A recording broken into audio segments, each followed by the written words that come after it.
Oh, say, Ted. Yes, Bob? You know, Ted, in a gathering of friends the other night, someone knowing I've done a turn or two here on Good News began asking me questions about Maxwell House coffee. Is that so? What, for instance? Well, for one thing, about the freshness of Maxwell House and how important that freshness is. Mm-hmm. I imagine you were able to answer that, Bob.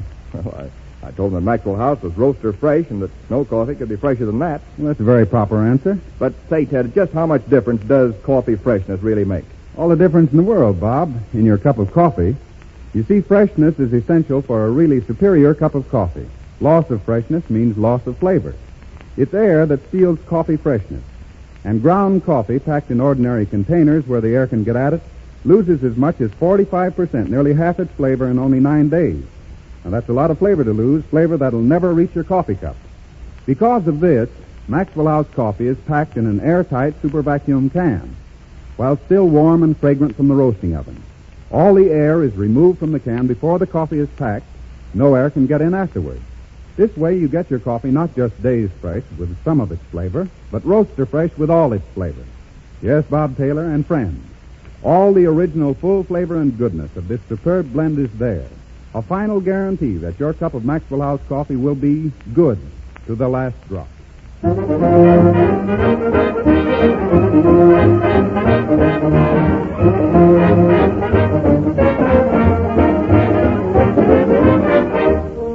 Another number you didn't expect to hear, Meredith Wilson's arrangement of Would You Like to Take a Walk?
Once again, we turn to our dramatic department. The playlet, Thicker Than Water. The author, Milton Geiger. The cast, Robert Taylor as Dr. Bruce Vickery, Wright Kramer as his father. And the music, Meredith, please.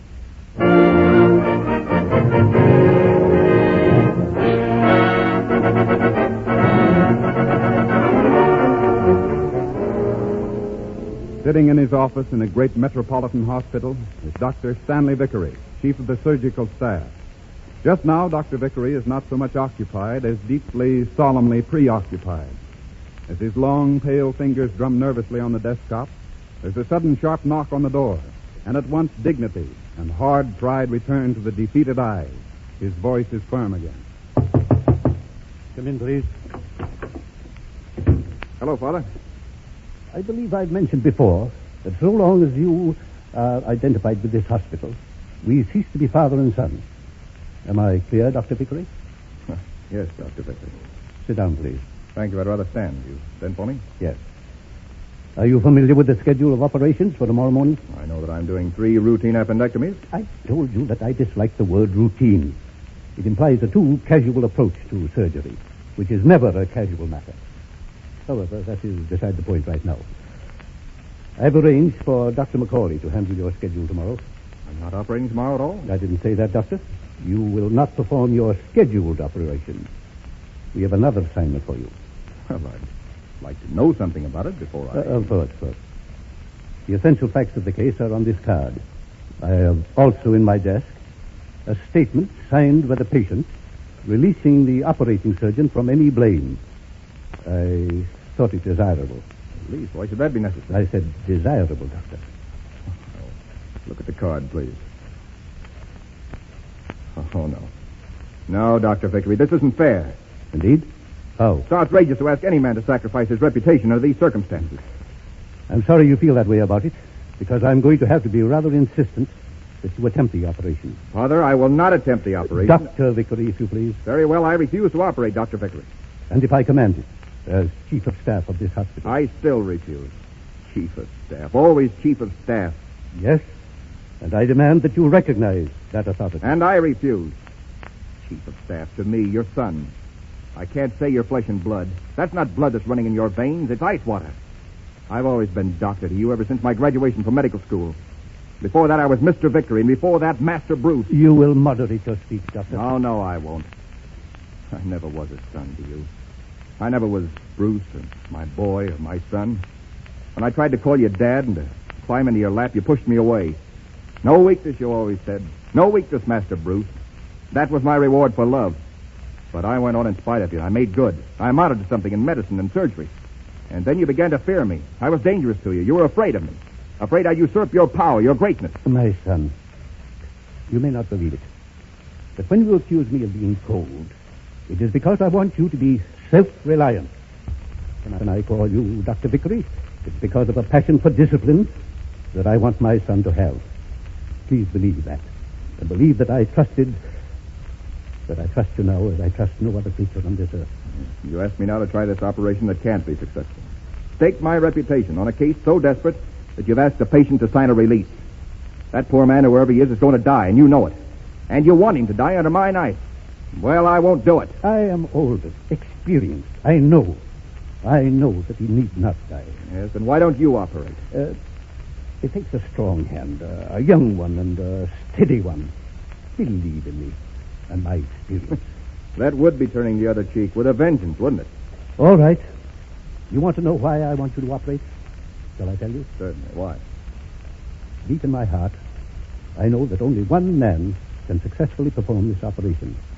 And you are that man. And you are afraid. Very well, Doctor. Good day. And thank you for coming down. Great, huh? I'll be on hand at 8 a.m. sharp, Dr. Vickery. Good. But I demand that you assist me. I'll be there. Shall we go over the case in some detail? May I offer suggestions, Doctor? You're very grateful. Well, the patient's outlook is good. He has an abundant faith in his surgeons. Very flattering.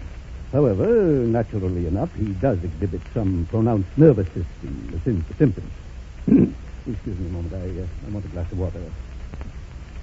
Will you... No, thanks. You're not any too steady yourself, are you, Doctor? As I said, it takes a younger hand. I recommend that the patient be given one capsule of Nembutal at once. Then another tomorrow, shortly before he enters the operating room. Thank you, Doctor. What else? Excuse me a moment. Miss Morrow, please. Yes, Dr. Vickery. Will you bring in some Nembutal, please? At once, Doctor. You'll be needing them, and dispensary is slow in sending them up sometimes. Here you are, Doctor. Thank you. Jane Taxter. Thank you, Miss Morrow. I am a bit unnerved, and mind if I have one of these myself? Certainly not. They're yours.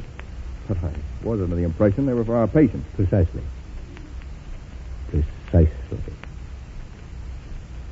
And one capsule at once. Father, you mean that the patient is to receive another capsule in the morning.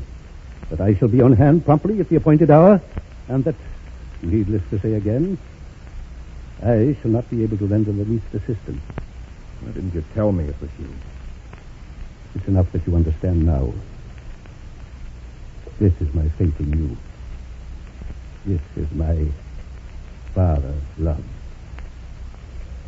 We have a rendezvous tomorrow morning at 8. Until then, no weakness, son. And until then, goodbye, Father.